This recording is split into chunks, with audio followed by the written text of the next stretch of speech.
మనలో పనీర్ ఇష్టపడని వాళ్లు దాదాపుగా ఎవరూ ఉండరు. ముఖ్యంగా శాకాహారులకు ఇది ఒక ముఖ్యమైన ప్రోటీన్ ఆధారం. మనం ఎంతో ఇష్టంగా తినే పనీర్ మన ఆరోగ్యానికి ఎంత పెద్ద ముప్పుగా మారిందో తెలిస్తే మీరు దాన్ని ముట్టుకోవడానికి కూడా భయపడతారు. పనీర్ తినేవాళ్లందరికీ FSSAI కూడా ఒక హెచ్చరిక జారీ చేసింది. ఇటీవల దేశవ్యాప్తంగా వివిధ ప్రాంతాల నుండి 122 పనీర్ శాంపిళ్లను సేకరించి ల్యాబ్లో టెస్ట్ చేశారు. ఫలితాలు చూసి అధికారులకే మైండ్ బ్లాక్ అయ్యింది. ఆ శాంపిళ్లలో ఏకంగా 83% పనీర్ శాంపిల్స్ టెస్ట్ లో ఫెయిల్ అయ్యాయి. ఇంకా దారుణమైన విషయం ఏంటంటే అందులో 40% పనీర్ కనీసం జంతువులు తినడానికి కూడా పనికిరాదని రిపోర్ట్లో తేలింది. భారతదేశంలో అత్యంత ఎక్కువగా కల్తీ అవుతున్న ఆహార పదార్థం పనీర్ అని తేల్చారు. అసలు ఈ దొంగ పనీర్ ను ఎలా తయారు చేస్తున్నారో తెలుసా?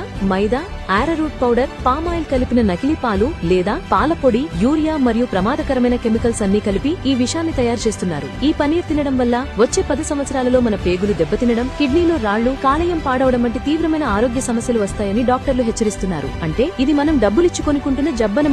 ఈ పరిస్థితి చూశాక మనకే ఇంత భయంగా ఉంటే మన పిల్లల సంగతేంటి? ఇప్పటికైనా FSSAI అధికారులు మేల్కొని ఈ కల్తీ పనీర్ అమ్మే ప్రతి ఒక్కరిపై కఠిన చర్యలు తీసుకోవాలని, అలాగే ప్రభుత్వం ఈ నకిలీ పనీర్లు పూర్తిగా నిషేధించాలని మనం డిమాండ్ చేయాలి. ఈ ముఖ్యమైన సమాచారాన్ని మీ కుటుంబ సభ్యులకు, స్నేహితులకు వెంటనే షేర్ చేయండి. కల్తీ లేని ఆహారం తినడం మన హక్కు. దానికోసం మనం పోరాడదాం.